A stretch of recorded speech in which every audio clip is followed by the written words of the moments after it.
Padre, nosotros en un sentido somos peregrinos y extranjeros en una tierra extraña,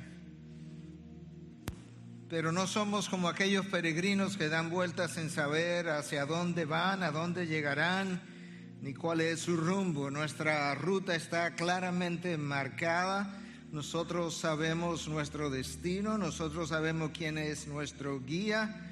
Nosotros conocemos las condiciones que nos esperan, de manera que lo único que nos hace peregrinos y extranjeros es que esta no es nuestra tierra, esta no es nuestra morada. Esto no es donde yo estoy planificando pasar el resto de la eternidad. De manera que ayúdanos a entender, danos la perspectiva de peregrinos especiales, peregrinos que creen las promesas que tu Hijo Jesús nos hizo y quien vino a cumplir y a garantizar las que faltan por ser cumplidas. En esta mañana nosotros venimos delante de ti como personas privilegiadas de haber recibido una salvación tan grande como dice tu palabra. Nosotros somos de aquellos que disfrutan hoy cosas que personas en el pasado, incluso profetas tuyos, no pudieron ni ver ni disfrutar, ni entender. Padre, por medio de tu palabra nosotros te pedimos que tú nos abra el entendimiento, no solamente a tu revelación, sino a nuestra condición privilegiada en Cristo Jesús. Es en su nombre que te lo pedimos y su pueblo dice amén, amén. Bendiciones, podemos sentarnos. Bienvenido a la casa del Señor. Para aquellos que aún no había visto, tenido la oportunidad de saludar, que son la mayoría de ustedes. Aunque ya el pastor Luis, en representación de todos nosotros los pastores, le había saludado. En el día de hoy nosotros estamos retomando una serie que dejamos atrás, creacionó hace 10 meses. Esos son los caminos del Señor. Si no estamos dispuestos a ser interrumpidos, interceptados por el Señor, yo creo que no estamos listos para caminar con Él. Comenzamos una serie acerca de la primera carta del apóstol Pedro a sus seguidores, pero en eso la pandemia llegó a nosotros y entendimos por medio de la dirección del Espíritu de Dios que era tiempo de interrumpir el inicio o interrumpir esa serie en su inicio y dirigirnos en otra dirección, y entonces hicimos una serie llamada Volveos a mí, debido a que entendíamos que había una gran necesidad del pueblo de Dios de volverse a ese Dios en arrepentimiento y en búsqueda de intimidad. Predicamos 2 sermones nada más, cuando nos vimos compelidos a desviarnos, pero ahora entiendo por el mismo Espíritu de Dios que es tiempo de retomar esta serie. Yo quisiera recordar algunas de las verdades que mencionamos en esa ocasión, brevemente, para entonces poder revisar el texto para el día de hoy. Pedro está escribiendo, Pedro el apóstol, Pedro el que le falló a Cristo, el que lo negó 3 veces, Pedro el inmaduro en una ocasión, ya ha madurado, ya tiene convicción teológica, ya ha pasado por dificultades, ha estado en la cárcel, ha sido castigado en varias ocasiones, y él tiene una experiencia y una madurez que antes no tenía. De manera que él está listo ahora, alrededor del año 62, 63, esta era para escribir una carta a personas, a judíos en su gran mayoría, que estaban ya no en Jerusalén, estaban dispersos, estaban en la diáspora, habían tenido que salir de Jerusalén, ya no estaban cerca de los apóstoles para sentirse ahí como protegidos, estaban bajo persecución, y Pedro entiende que este grupo de personas está en necesidad de que se le inyecte esperanza en medio de aflicciones y dificultades. en cierta medida, ellos estaban viviendo los peores tiempos. Y sin embargo, viviendo los peores tiempos, Pedro viene, reconoce los tiempos que ellos estaban viviendo y trata de ayudarles a entender que al mismo tiempo que a la vez ellos estaban viviendo los mejores tiempos. ¿Y cómo es que tú puedes vivir el peor de los tiempos y el mejor de los tiempos al mismo tiempo? Ese es el título de mi mensaje. Esa es una frase que yo he usado por lo menos en una o dos ocasiones anteriores, pero que te voy a ayudar a entenderla un poco mejor quizás en el día de hoy si el Espíritu de Dios nos ayuda. Charles Dickens escribió hace años atrás una historia novela, una historia en estilo novela, que es... Cuando hablamos de novela estamos hablando de cosas que son históricas pero con elementos de ficción, de manera que no todo lo descrito allí fue real, pero la escribió alrededor de condiciones anteriores a la Revolución Francesa y durante la Revolución Francesa, y eventos que se dieron en dos ciudades diferentes, en París y en Londres. Y él comienza esa novela con esta frase o con este párrafo. Escuche. Eran los mejores tiempos, eran los peores tiempos. Era el siglo de la locura, era el siglo de la razón. Era la edad de la fe, era la edad de la incredulidad. Era la época de la luz, era la época de las tinieblas. Era la primavera de la esperanza, era el invierno de la desesperación. Lo teníamos todo y no teníamos nada. Íbamos directos al cielo, íbamos de cabeza al infierno. Era, en una palabra, un siglo tan diferente del nuestro que en opinión de autoridades muy respetables solo se puede hablar de él en términos superlativos, tanto para bien como para mal. ¿Te suena familiar? ¿Tú piensas que hay algo nuevo debajo del sol? El tiempo que nos ha tocado vivir pudiera ser descrito de una manera muy similar a como Dickens describió su tiempo. Y yo creo que esta primera epístola de Pedro a sus seguidores es extremadamente relevante para nosotros 20 siglos después. Y así es la palabra de Dios. El cielo y la tierra pasarán, pero mi palabra no pasará. Ni en relevancia, ni en autoridad, ni en necesidad, ni en poder, ni en sabiduría, su palabra es eterna para siempre.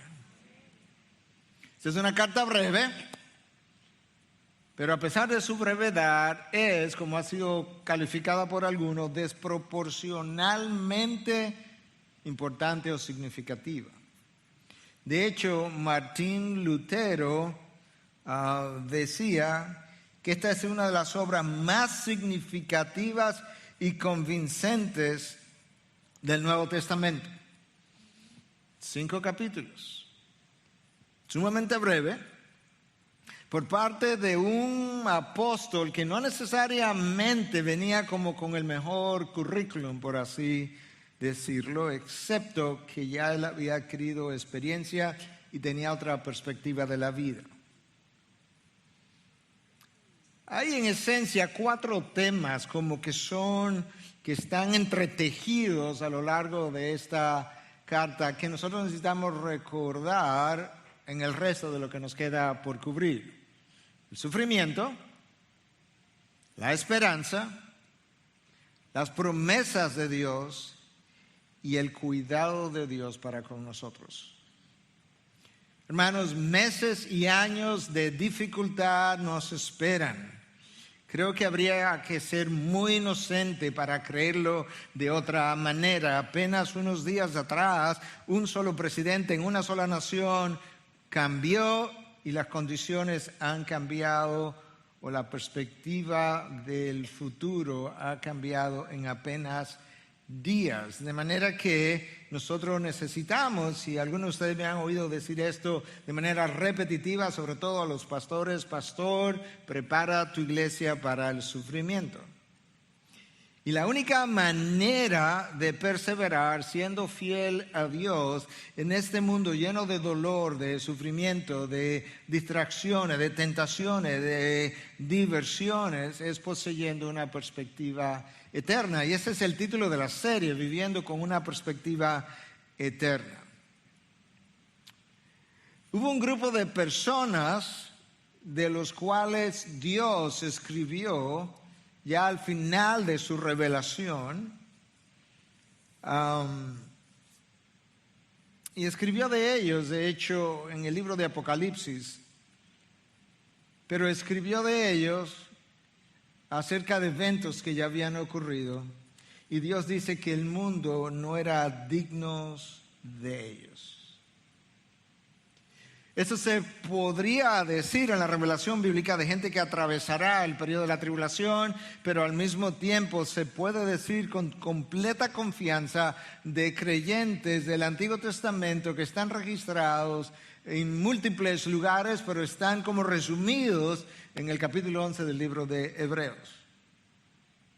La razón para enfatizar su fidelidad es que esa gente tuvo menos revelación que nosotros. Vivió bajo un pacto de la ley con menos promesas y menos garantía, y con un intermediario inferior al que nosotros tenemos. Esa fue una generación que escuchó palabra de Dios por medio de los profetas sobre quien venía el Espíritu de Dios de manera intermitente, pero que nunca disfrutó de manera permanente la morada del Espíritu como tú y yo la tenemos. De tal forma que pensar en la fidelidad de ese grupo de personas y luego ver la infidelidad de este otro grupo con mejores condiciones, mejores promesas, mejor pacto, mejor intermediario, con mayor gracia y con la morada del Espíritu, es algo sumamente contrastante. La pregunta es: ¿cuál fue la clave de la fidelidad de esta gente? Yo creo que hay dos cosas que la pueden resumir.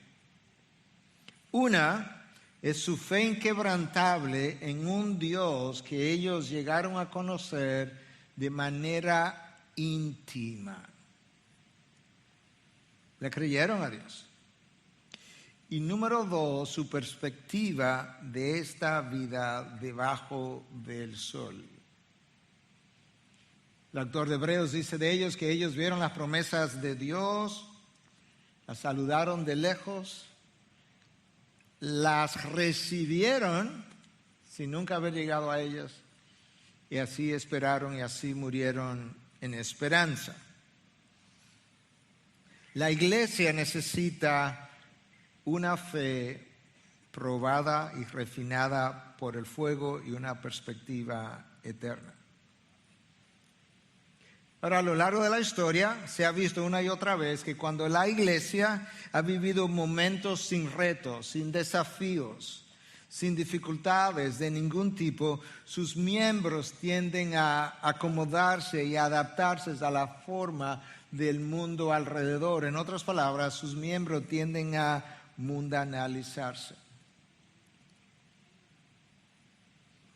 Yo leía recientemente una porción de un libro escrito por un historiador contemporáneo de la historia, muy conocido en ciertos círculos, Carl Trueman, y hablaba de lo craso, de lo increíble que es la mundanalidad de la iglesia hoy en día. Él vive en los Estados Unidos.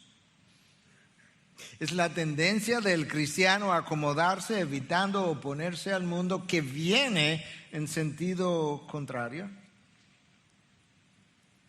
olvidando que el precio que no pagas ahora lo pagas después y lo pagamos con intereses. Sin lugar a dudas, estamos viviendo tiempos difíciles. Y a veces leo y leo y leo y me convenzo que este es el peor de los tiempos. Pero luego al rato me recuerdo que la iglesia se ha fortalecido, ha crecido, se ha expandido en medio de las peores circunstancias y pienso, no, este es el mejor de los tiempos. Es un tiempo de mucha oscuridad y al mismo tiempo y a la vez es un tiempo de mucha luz. El evangelio se ha expandido a regiones nunca alcanzadas. Es un tiempo de mucha indefinición de lo que es un hombre y lo que es una mujer, de lo que es un padre o una madre, de lo que es una vida intraútero y una vida que ya ha visto la luz de este mundo y que ambas tienen el mismo valor, pero hay mucha indefinición si verdaderamente eso así o no es. Este es un tiempo de mucha rebelión y por tanto nosotros vamos a necesitar de mucha sumisión a los propósitos de Dios y vamos a permanecer fieles a su voluntad. Este es un tiempo de mucha queja e insatisfacción. De parte de incrédulos, no hay circunstancias, no hay condiciones, no hay gobierno, no hay sistema político, social, no hay nada que pueda ser suficiente para calmar la insatisfacción de la generación de hoy. Y yo lo puedo entender porque la satisfacción nuestra está en Cristo Jesús. Pero cuando ese número de quejas y de insatisfacción crece en los hijos de Dios, yo creo que queda evidentemente claro que nosotros no tenemos seguridad o claridad acerca de cuán privilegiados nosotros somos.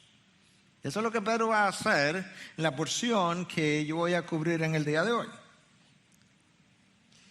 Porque habíamos cubierto hasta el versículo 9, estamos retomando y pronto lo estaremos leyendo básicamente del 10 al 12. Pero después de todo, quizás este sea el peor de los tiempos y a la vez el mejor de los tiempos. Pudiéramos preguntarnos qué es lo que hace a este tiempo el peor de los tiempos. Bueno, el apóstol Pablo le escribía a Timoteo y le decía que en los tiempos finales vendrían días difíciles. Y la palabra que Pablo usa ahí que es traducida a nuestro idioma como difíciles es una palabra griega, chalepos, que implica tiempos duros, difíciles, de estrés, violentos, peligrosos e incluso difíciles de soportar en términos de dolor físico o mental. Eso es lo que la palabra significa. De manera que Timoteo debe saber esto, que vendrán tiempos difíciles de soportar en términos físicos o mentales, tiempos de estrés. Pablo advirtió a Timoteo. Timoteo, los tiempos irán de mal en peor y 2000 años han pasado. ¿Te imaginas entonces el camino hacia dónde vamos? Y Pablo le advierte a Timoteo que vendrían tiempos difíciles no debido a la existencia de pandemias, sino debido a un deterioro moral de la sociedad. Y le habla de 19 características de esos tiempos. Y luego las reúne como en medio de 2 portalibros. La primera es que los hombres serían amadores de sí mismos. Imagínate todo lo que eso conlleva. Y la última es que los hombres no serían amadores de Dios, sino amadores de placeres. ¿Te imaginas todo lo que Pablo pudiera decirle a Timoteo entre esos 2 portalibros? Los hombres serán amadores de sí mismos, los hombres no serán amadores de Dios, sino de los placeres. Quizás eso hace que pudiéramos decir este es el peor de los tiempos, pero al mismo tiempo quizás yo pudiera decir no, es el mejor de los tiempos. Es el mejor de los tiempos porque el evangelio ha avanzado ahora por 2000 años. La iglesia es más numerosa que lo que nunca antes había sido. Nosotros tenemos más recursos, más Biblias, más traducciones, más versiones, más canales de comunicación, más pastores, más líderes, más seminarios, más institutos que en otro tiempo de la historia pasada. De manera que ciertamente es el peor de los tiempos en medio del mejor de los tiempos. Escucha al apóstol Pedro ahora, ayudando a sus seguidores a entender. Y ahora escucha al pastor Núñez siguiendo a Pedro, ayudándote a entender, escúchame, porque esta es la palabra clave, lo increíblemente, subráyalo, privilegiados que tú y yo somos de vivir de este lado de la resurrección. Escucha a Pedro. Pedro viene hablando de la salvación que hemos recibido. El versículo 10, primera de Pedro, capítulo 1. Acerca de esta salvación, los profetas que profetizaron de la gracia que vendría a ustedes, los profetas del Antiguo Testamento, no habían recibido la gracia que vendría a ustedes, diligentemente inquirieron y averiguaron. Estaban tratando de entender qué es lo que va a llegar a aquella gente, procurando saber qué persona o tiempo indicaba el Espíritu de Cristo dentro de ellos al predecir los sufrimientos de Cristo y las glorias que seguirían. A ellos, escucha, subraya esto, a ellos les fue revelado que no se servían a sí mismos, sino a ustedes. ¿Cómo? Que estos profetas fueron perseguidos, sufrieron, lo torturaron para ni siquiera servirle a su generación. No, le estaban sirviendo a ustedes en estas cosas que ahora le han sido anunciadas mediante los que le predicaron el Evangelio, esos son los apóstoles luego, por el Espíritu Santo enviado del cielo. Escuche, cosas a las cuales los ángeles anhelan mirar. ¿Usted está viendo? Que las cosas que tú y yo hemos recibido son cosas que los ángeles están. ¿Y qué es lo que está pasando allá abajo? Anhelan mirar. Pedro comienza hablando, bendiciendo a Dios en su primer capítulo, bendiciendo a Dios por la misericordia que nos ha otorgado, haciéndonos nacer de nuevo. Versículos 3 y 4. Y Pedro continúa hablando de que nosotros hemos recibido una herencia incorruptible, inmaculada y que no se marchita, reservada en los cielos para ustedes. Lo que él está tratando de ayudarnos a entender son nuestros privilegios. Hemos recibido una salvación por misericordia, tenemos una promesa que está siendo mantenida, preservada en los cielos, una promesa que no puede ser marchitada, es incorruptible, nadie la puede dañar. Pero en el interín puede ser que en mi caminar, en mi peregrinar, a lo mejor yo me desvío y me pierdo del camino. Pero Pedro dice en el versículo 5, no, eso no te va a pasar porque tú estás siendo guardado por el poder de Dios. Wow. O sea que si me voy a caer, si me voy a desviar, si me voy a perder, Dios dice, ¿para dónde vas?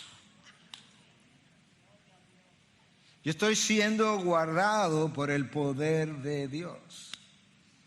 Y ahora Pedro continúa en estos versículos 10 al 12 hablando de esa salvación para ayudarme a entender el privilegio de vivir una vez más de este lado de la resurrección. Y lo primero que él hace es que nos ayuda a entender que estos profetas del Antiguo Testamento, ellos hablaron cosas futuras que ellos no entendían. Escucha lo que Pedro dice, que ellos anunciaron, profetizaron de la gracia que vendría a ustedes. Cuando ellos hablaron de la gracia que vendría a nosotros, se estaba refiriendo en el contexto, cuando tú lo ves en el detalle, de la persona de Cristo, quien vino lleno de gracia sobre gracia. Ellos hablaron de eso y Pedro dice, ellos, aunque estaban hablando de la encarnación de ese Cristo, llegaron a hablar incluso de la resurrección y hasta de la ascensión a los cielos, ellos no entendieron a cabalidad de lo que estaban hablando. Ellos estaban proclamando un mensaje que recibían por revelación, pero ¿sabes qué? Luego tenían que ponerse a indagar, a estudiar, a inquirir y quizás hasta preguntarle a Dios en oración qué es lo que está tratando de comunicarnos. Escucha cómo Pedro lo dice: acerca de esta salvación, los profetas que profetizaron de la gracia que vendría a ustedes, diligentemente inquirieron y averiguaron. Bueno, Jesús no estaba con ellos presentes para ellos ir donde Jesús, decirle, como los apóstoles que iban donde Jesús, decía, maestro, no entendimos la parábola. Entonces, ¿qué podían hacer? Bueno, quizás un profeta tardío, como Malaquías, por ejemplo, el último de los profetas en el Antiguo Testamento, quizás comenzaba a leer profetas más tempranos. Quizás se iban al libro al Pentateuco, a los primeros 5 libros de la Biblia escritos por Moisés. Ellos recibieron revelación, pero le faltó iluminación. Ellos no entendieron cosas que hoy nosotros vemos con absoluta claridad. Nosotros tenemos, tú puedes creer, te va a sonar chocante, pero eso está claro en la palabra. Nosotros tenemos mucho más entendimiento hoy en día que Moisés, que pasó 40 días con Dios, que Elías, que Isaías, que Jeremías, que Daniel y muchos otros. ¿Te imaginas el enorme privilegio que tú y yo tenemos, no para vanagloriarnos, sino para vivir agradecidos de Dios todo el tiempo, de que estos profetas inquirieron y averiguaron de cosas que hoy tú y yo las tenemos como básicas, como doctrinas esenciales y básicas? Entonces, ¿qué era lo que estaban tratando de indagar, de inquirir, de averiguar? Bueno, Pedro nos dice en el versículo 11 cuál era el contenido de su investigación, procurando saber, versículo 11, qué persona o tiempos indicaba el Espíritu de Cristo dentro de ellos al predicar los sufrimientos de Cristo y las glorias que seguirían. Ellos hablaron del Mesías que vendría. El Espíritu de Cristo no es otra cosa que el Espíritu Santo, no es otra cosa que el Espíritu de Dios. En un par de ocasiones la Biblia habla del Espíritu Santo como el Espíritu de Cristo, y el Espíritu de Dios vino sobre mí en ese momento. Recibían revelación y estaban tratando de indagar acerca de qué persona, quién era ese realmente que vendría, quién sería ese Mesías futuro y de qué tiempos, cuándo es que va a venir, en 100 años, en 500, en 1000 años, en el tiempo en que nosotros estamos profetizando. Ellos recibieron una revelación parcial, incompleta, acerca de los propósitos de Dios.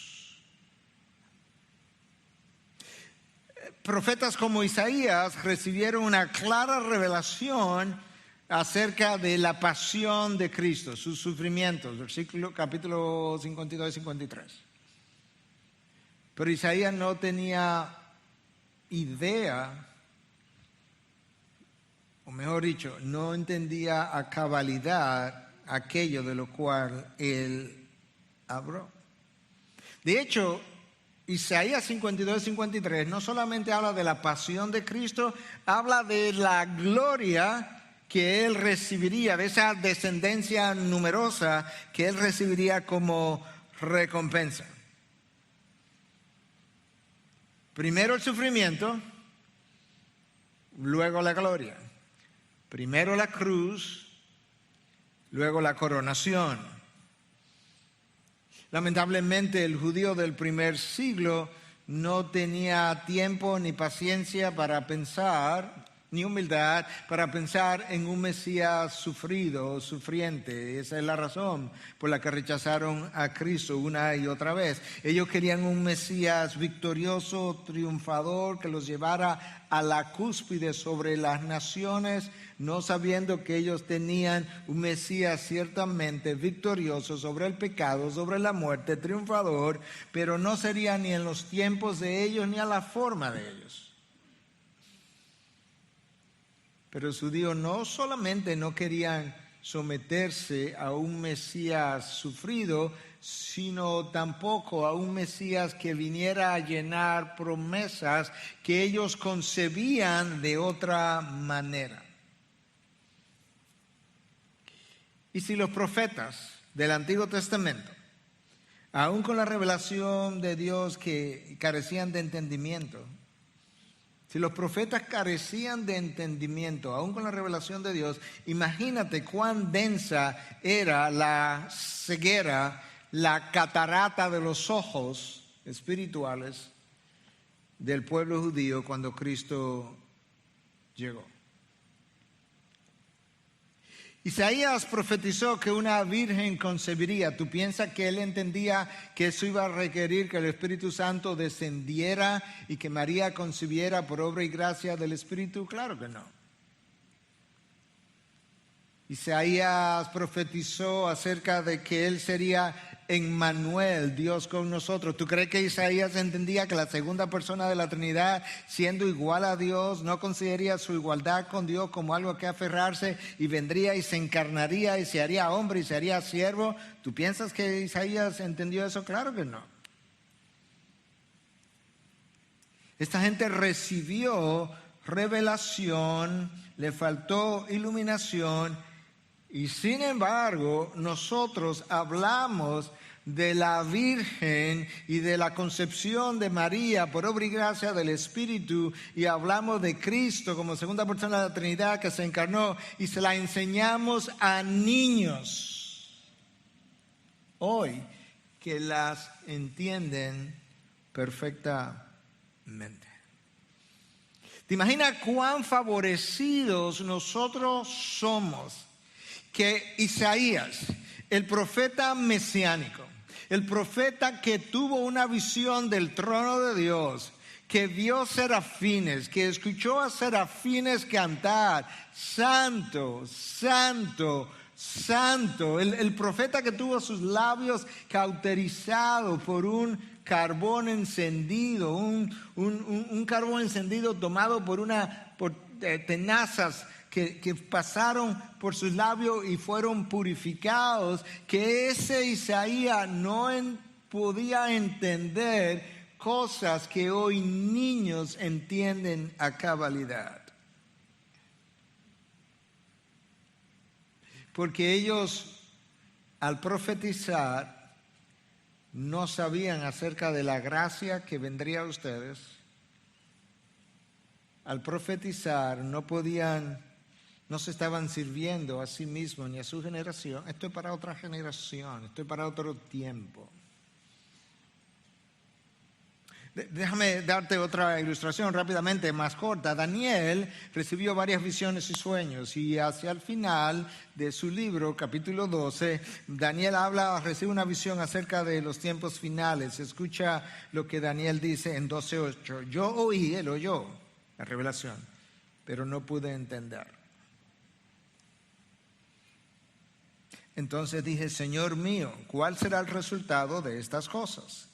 Y él respondió, anda, Daniel, porque estas palabras están cerradas y selladas hasta el tiempo del fin. Señor, yo recibí estas cosas, yo las voy a profetizar, yo las voy a escribir incluso, pero yo no entiendo. Y tú no lees en Daniel que el Señor le dijo, no te preocupes, déjame explicártela, no es tan complicado, Daniel. Dice, Daniel, anda, sigue tu camino. Esto está sellado. Esto está cerrado hasta el tiempo del fin. Hermanos, quizás este es el peor de los tiempos, pero sin duda es el mejor de los tiempos. Isaías no sabía que el Señor vendría durante la ocupación de Palestina por parte del Imperio Romano, durante el emperador Julio César y el gobernador Pilato. Él no tenía idea de eso. Isaías de hecho habló de un personaje que vendría a introducir el Mesías y iba a ser como una voz que clamaba en el desierto, que allanaría el camino. ¿Tú piensas que él conocía de Juan el Bautista? Claro que no. ¿Que sería hijo de Elizabeth? Claro que no. ¿Y de Zacarías? No. Y en el versículo 12 del texto de hoy, Isaías amplía un poco lo que le está tratando de decir. Los profetas de la antigüedad llevaron a cabo su misión con completa fidelidad, a pesar de que a ellos no les fue revelado lo que estaban proclamando. Y que ellos no se estaban sirviendo a ellos mismos, iban a sufrir persecución, rechazo. Jeremías llegó a maldecir, maldito, dice, está en el texto, eso no es una mala palabra que yo estoy pronunciando, ¿ok? Está en el texto, maldito el día en el que yo nací. Wow. O sea, esta gente sufrió lo indecible y Pedro está diciendo, las revelaciones que recibieron ni siquiera eran para ellos. Por lo menos las que ustedes recibieron, a manera de gracia, a manera de parte de la misericordia de Dios. Sufrieron persecución, rechazos, vejámenes, torturas y hasta pérdida de la vida. Esteban, cuando estaban apedreando, acusaba a los judíos que lo apedreaban. Le decía, ¿a cuál de los profetas del Antiguo Testamento ustedes no apedrearon como me están apedreando a mí? Dame uno solo. Bueno, esos fueron los hombres fieles a los propósitos de Dios. Con menos revelación, bajo un pacto de la ley, con un intermediario como Moisés, versus un mejor pacto de gracia, sellado con la sangre de Cristo y un intermediario como Cristo mismo. La gente que recibió esta carta de parte de Pedro, ellos no vieron al Señor Jesús. Pedro sí. No caminaron con Él, como Pedro sí lo hizo. Y sin embargo, Pedro los consideraba grandemente privilegiados. A veces, yo no sé si a ti te ha pasado, a veces yo pienso, wow, ¿qué hubiese sido como caminar con el Señor y sentarse ahí a sus pies, escucharlo enseñar y oír su voz? Y pensaría, de vez en cuando me pasa, como que eso hubiese sido un mayor privilegio, pero resulta que luego me acuerdo que cuando Tomás, el apóstol, que también caminó con él, que estuvo con él, que estuvo en la última cena, cuando Tomás en un momento dado tiene duda de si él había resucitado, porque el Señor se había aparecido a 10 de los apóstoles, pero él no estaba ahí, no sabemos dónde estaba. Y Tomás dice, no, yo no voy a creer, a menos que yo pueda poner mi dedo en la llaga. Cristo se le aparece, Cristo condesciende a él, ¿verdad? Se le aparece, le muestra sus llagas. No sabemos, el texto no nos dice si él finalmente puso el dedo en la llaga. Yo lo dudo mucho. Él se arrodilla, le dice, Señor y mi Dios. ¿Y qué tú piensas que Cristo le dice? ¿Tú piensas que Cristo le dijo, wow, Tomás, qué bueno que creíste? Tomás, yo sabía que tú te ibas a convertir. Tú eres un, como diría en inglés, un Charlie Goodfellow. Tú eres un buen hombre. No. Tomás, porque me ves, ¿tú crees? Dichosos, Tomás, benditos los que han creído sin ver. Déjame decirte algo. ¿Tú has visto a Cristo alguna vez? Si alguno lo ha visto, nos vemos en el camerino para que hablemos, a ver. Tú no has visto a Cristo, ¿verdad que no? ¿Tú has creído en Cristo? ¿Y no lo ha visto? Bendito, bendecido, dichoso, los que han creído sin ver, los que han creído mi palabra más que una aparición. Bendito para aquellos para quienes mi palabra es suficiente. Y yo anuncié que yo resucitaría. Y tus hermanos Tomás te lo dijeron. Y todavía necesitabas una aparición. ¿Tú sabes lo que dice Pablo a los Corintios? Lo voy a poner en mis palabras para hacerlo sobrio y jocoso a la vez. Nosotros no somos como aquellos que tienen que estar viendo una cosa siempre y un milagro. Porque nosotros somos de aquellos que caminamos por fe y no por vista. ¿Te das cuenta del valor de la fe? No es una fe ciega, es una fe en lo que Dios ha revelado. Y Pedro está ayudándonos a entender lo privilegiado que nosotros somos. Él está hablando de Cristo ahora y escucha lo que él dice. En el versículo 8, me estoy como devolviendo un momento para que tú puedas entender cómo Pedro está conectando las ideas anteriores y las que estoy desarrollando. A quien sin haber visto, nosotros, ustedes lo aman, y a quien ahora no ven, pero creen en él y se regocijan grandemente con gozo inefable y lleno de gloria. Pedro le está diciendo, nosotros, le está escribiendo a un grupo de gente, pero ahí estamos nosotros también, lo que estamos viendo de aquel lado de la resurrección. Nosotros no hemos visto a Cristo, pero le amamos. No lo hemos visto, pero le creemos. Y no lo hemos visto, pero nos regocijamos con gozo inefable y lleno de gloria.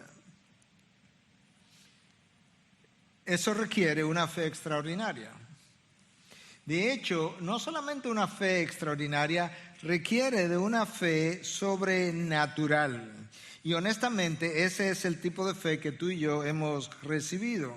Una fe sobrenatural dada por el Espíritu de Dios por gracia para creer sin haber visto.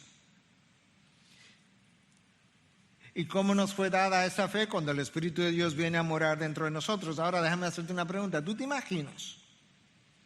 Fue un privilegio grande, enorme, haber estado al lado de Cristo. Cuando la segunda persona de la Trinidad bajó, se encarnó. Pero ¿tú no crees que es un privilegio igual que la tercera persona de la Trinidad, con el mismo rango que la primera y la segunda, haya venido y haya hecho morada dentro de ti? ¡Wow! Esta es una ilustración que hemos usado otras veces, algunos de ustedes la recordarán, pero tú prefieres un entrenador que viene a tu casa o tú vas donde él y él te entrena desde afuera, o prefieres un entrenador que pueda meterse dentro de ti y entrenarte desde adentro. Creo que la respuesta es obvia, ¿verdad? Bueno, tú tienes el entrenador, el Espíritu de Dios, dentro de ti, haciendo lo que de otra manera no pudiera hacer fuera de ti. ¿Entiendes? Esa es la razón por la que Dios nos ha dado el Espíritu, para que podamos obedecer, creer, amarle, esperarle, ser sostenido en medio de la dificultad, porque se requiere de algo sobrenatural dentro de ti para perseverar. Escucha el versículo 2 otra vez, pero ahora más completo. A ellos les fue revelado que no se servían a sí mismos, a los profetas, sino a ustedes en estas cosas, que ahora le han sido anunciadas mediante los que le predicaron el Evangelio por el Espíritu Santo. Me voy a detener ahí. ¿Qué es lo que Pedro está diciendo? Los profetas del Antiguo Testamento vinieron, hablaron de cosas que se cumplieron en la persona de Jesús. Él trajo el mensaje, el evangelio. Ese evangelio ahora a ustedes le fue predicado por quienes, por los apóstoles y otros enviados, y le fueron anunciadas mediante los que le predicaron el evangelio, como lo hicieron por el Espíritu Santo enviado desde el cielo.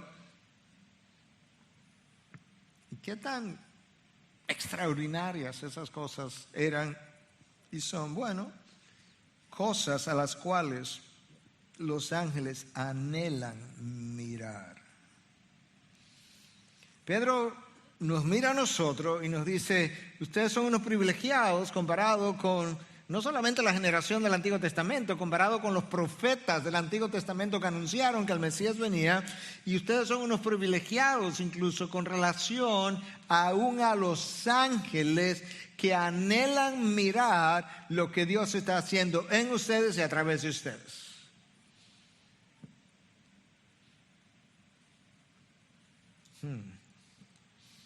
¿Y a quiénes servían esta gente? No a ellos. Yo me pregunto si nosotros fuéramos tan fieles, sabiendo que si yo fuera un pastor tan fiel, sabiendo que yo estoy predicando no para una generación dentro de 700 años.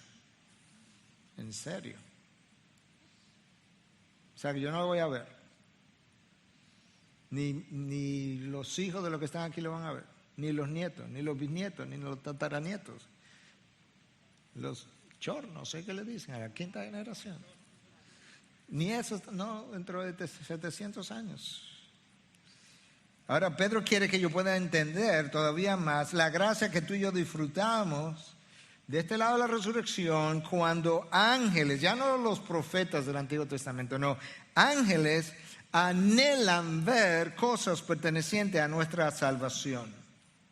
Escucha cómo la Nueva Traducción Viviente traduce esta última parte del versículo 12 del texto de hoy. Todo es tan maravilloso. Yo pondría ahí extraordinario, sobrenatural, increíble, que aún los ángeles observan con gran expectación cómo suceden estas cosas. Los ángeles no son omniscientes. Los ángeles no conocen todo lo que Dios va a hacer, ni entienden de antemano todo lo que se está haciendo. De hecho, mira cómo Pablo explica a los efesios cómo los ángeles están esperando para acabar de entender. Efesios 3:10. De este modo, la infinita sabiduría de Dios, ese es el problema. Los ángeles son finitos, nosotros también, pero la sabiduría de Dios es infinita. La infinita sabiduría de Dios puede ser dada a conocer ahora por medio de la iglesia, eso somos nosotros. ¿A quiénes? ¿A quiénes es que Dios le está dando a conocer acerca de su infinita sabiduría a través de la iglesia? A los principados y potestades en los lugares celestiales. La iglesia es el aula de clase de los ángeles. Dios es el maestro. Es como Gabriel, profe, una pregunta, no entendí. Y nosotros somos como espectadores o estudiantes. Los ángeles son seres privilegiados, no hay duda de eso. Sin lugar a duda, viven en la presencia de Dios. Pero Pedro está hablando de una perspectiva que me da a entender, no es que el privilegio tuyo es mayor que el privilegio de los ángeles, porque ellos están viendo cosas pertenecientes a la salvación que tú has recibido. Piensa en alguna de estas cosas, en la medida que vamos como resumiendo. Los ángeles cayeron, un grupo de ángeles cayeron. Pero ¿sabes qué? No le ofrecieron salvación. De hecho, un grupo de ellos está en prisiones de oscuridad. Y a nosotros sí se nos ofreció salvación. El Hijo de Dios no fue a una cruz a morir para redimir ángeles, pero estuvo dispuesto a ir a la cruz para redimirnos a nosotros. Hizo por nosotros lo que no hizo por ángeles. ¿Por qué? Yo no sé. El Padre estuvo dispuesto a clavar a su Hijo. El Hijo estuvo dispuesto a dar su sangre, a ser torturado, a ser humillado, para sacarnos de la vergüenza. Y los ángeles que cayeron hoy yacen permanentemente en vergüenza. Escucha lo que el autor de Hebreos dice en 2:16, en la versión de la NTV, la Nueva Traducción Viviente. También sabemos que el Hijo no vino para ayudar a los ángeles. En caso de que usted estaba oyéndome y pensando, no, yo no creo que el pastor está correcto. No, míralo aquí. También sabemos que el Hijo no vino para ayudar a los ángeles, sino que vino para ayudar a los descendientes de Abraham, espiritualmente hablando. No se lea a los judíos solamente. El mismo autor de Hebreos en 1:14 dice, hablando de los ángeles, ¿no son todos ellos espíritus ministradores enviados para servir por causa de los que heredarán salvación? Oh, wow, los ángeles nos sirven a nosotros. No porque nosotros somos la gran cosa, no, porque ellos les sirven a Dios sirviéndonos a nosotros. De manera que ahorita no comienza a darle orden a ningún ángel de que te haga algo por ti. No, ellos obedecen a su comandante en jefe, que es Cristo Jesús. Para beneficio tuyo y beneficio mío. Hermano, tú y yo somos favorecidos, privilegiados, bendecidos. Este en gran medida es el mejor de los tiempos. Cristo vino y murió en una cruz para el perdón de los pecados y derrotó allí el pecado y luego resucitó al tercer día y derrotó entonces la muerte, ascendió a los cielos y ahora está sentado a la diestra del Padre intercediendo por los ángeles. No, por ti, por mí. ¿Te imaginas? A quien se le ha dado toda autoridad intercediendo ante el Padre. ¿Te imaginas el privilegio de que tú vas a heredar lo que Cristo herede? Claro, porque si Cristo es el unigénito de Dios y Dios me ha hecho hijo, pero ahora resulta que todos los hijos son coherederos. El Espíritu de Dios vino y descendió el día de Pentecostés para morar permanentemente con su iglesia, no para ser dado intermitentemente como en el Antiguo Testamento. Eso nunca fue una realidad en el Antiguo Testamento. Los profetas del Antiguo Testamento escribieron predominantemente para nosotros y acerca de nosotros, y luego Dios envió a los apóstoles en sustitución de ellos y ellos proclamaron el cumplimiento de lo que los profetas habían anunciado, y todo eso nos lo explicaron con claridad. Y hoy en día nosotros una vez más enseñamos a niños doctrinas que los profetas del Antiguo Testamento estaban como, no entiendo, no sé cómo es que la Virgen va a concebir y cómo es que el Mesías viene. Si los niños de pocos años entienden estas cosas. Tenemos el Espíritu de Dios morando con nosotros permanentemente, que cuando yo abro las Escrituras ilumina mi mente para que la pueda entender. El Espíritu que nos fortalece en la tribulación, que nos consuela en el dolor, que nos fortalece en la debilidad, que nos acompaña en la soledad, que me restaura en mis heridas, que nos recuerda su verdad a la hora de la necesidad, que nos convence de pecado, nos da arrepentimiento para que luego Cristo pueda perdonarme, y Dios es que está haciendo toda y cada una de esas cosas. ¿Tú te imaginas lo bendecido que tú eres, lo privilegiado que tú eres? ¿De qué manera Dios te ha dado misericordia sin fin?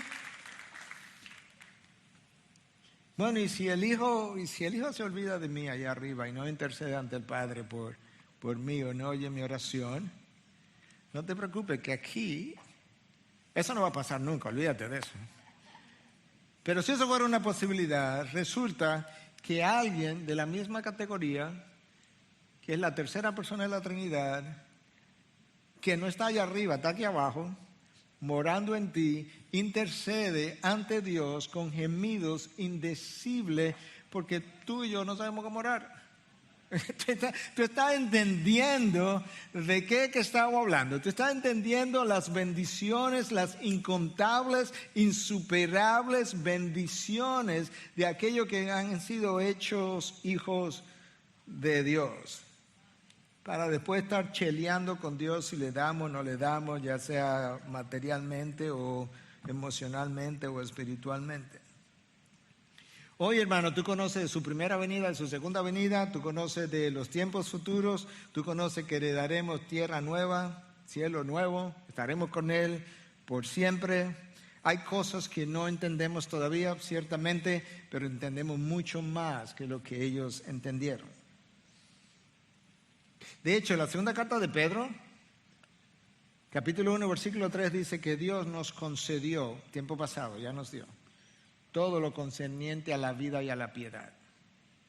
Todo lo que tú necesitas para vivir y convertirte en un hombre piadoso o una mujer piadosa, ya nos fue dado. No hay que darte nada más, está equipado. Bueno, ¿y por qué es que no me va tan bien? Porque no lo usas. Dios nos ha concedido todo lo concerniente a la vida y a la piedad. Nos los dio en Cristo Jesús, nos lo está dando a través del Espíritu Santo, nos lo ha dado a través de su palabra. Nosotros somos hijos de Dios, no hijos de la ira. Somos hermanos de Cristo y Cristo no se avergüenza de llamarnos como tal. Somos la luz del mundo. Wow. Somos la luz del mundo. Somos la sal de la tierra. ¿Tú quieres mayores privilegios? Hemos sido llamados embajadores de Cristo, como si Dios rogara por medio de nosotros. ¿Te imaginas que esos son mis calificaciones? Miguel, ¿qué tú eres? La luz del mundo.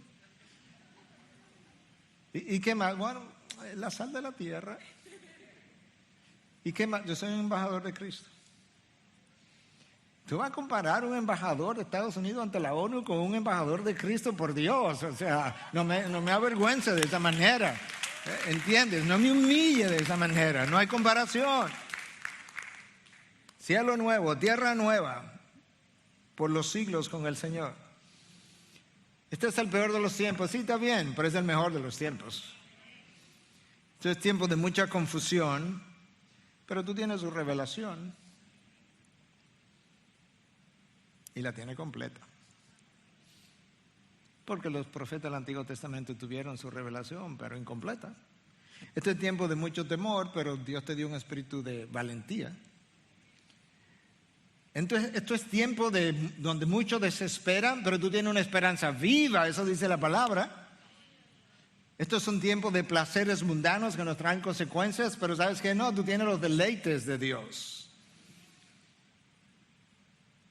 Es un tiempo de mucho vacío, pero a ti te llenó Dios con su espíritu. Este es tiempo de mucha soledad, pero tú tienes su compañía. Este es un tiempo donde impera la mentira, pero tú conoces la verdad. Este es un tiempo de pandemia, pero no de pandemonio para nosotros. Nosotros no estamos confundidos, atemorizados, amedrentados. Pandemia sí, pandemonio no.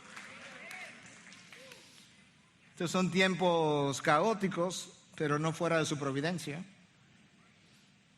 Tiempos caóticos, pero no fuera de su providencia. Tiempos de personas desenfrenadas. Los hombres serán implacables, sí, pero no fuera de su control.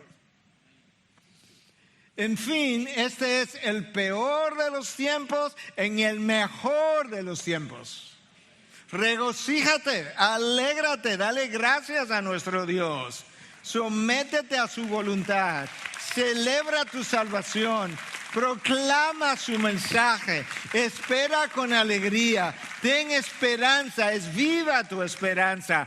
Cree su palabra, no necesitas apariciones, ya tenemos más que apariciones, tenemos la palabra de Dios en su totalidad, como Dios entendió que la necesitábamos y nos ha dado todo para la vida y la piedad. Y aún así te vas a quejar, y aún así vas a estar insatisfecho, y aún así quieres más. No, en buen dominicano no puede ser tan gandío, ya tú tienes más que lo que pudiera esperar o pensar o imaginar. Dios te ha dado mucho más de lo que puede pensar o imaginar por medio del poder del Espíritu de Dios que mora en ti y por medio de Cristo Jesús en quien tú estás. Recuerda esa frase, en Cristo. Con esto cierro ya, rapidito. Cuando un predicador dice ya cierro, no le crea mucho porque usualmente están comenzando de nuevo, pero créeme ahora. Pablo usa la frase en Cristo, su equivalente 76 veces en sus cartas. De manera que cuando Dios te ve, literalmente te ve en Él. ¿Tú sabes el privilegio que es ese? Que no hay un solo momento en que Dios Padre pudiera verte fuera de Cristo. Tú estás en Cristo o no estás, pero si naciste de nuevo, estás en Él por el resto de la eternidad. Padre, gracias. Padre, gracias porque tus bendiciones son incontables, son inimaginables. Ayúdanos a recordarlas. Oh Señor, solo en Cristo nosotros tenemos lo que tenemos. Tenemos bendiciones que los profetas anhelaron ver, entender, que niños hoy entienden. Tenemos bendiciones y cosas que está haciendo hoy en la iglesia, a través de la iglesia, que todavía los ángeles que están en tu presencia anhelan ver. Oh Dios, gracias por un favor tan inmerecido. Gracias por tu Hijo. Hijo, gracias por tu vida. Espíritu, gracias por tu poder. En el nombre de la Trinidad hemos orado, predicado y esperamos para la gloria del Hijo. Amén, amén. Bendiciones. Gracias por acceder a este recurso. Espero que haya sido de gran bendición para tu vida. Te sugiero que te suscribas a este canal de forma que tú puedas recibir notificación la próxima vez que hayamos subido un nuevo recurso que pueda servirte de instrucción y bendición.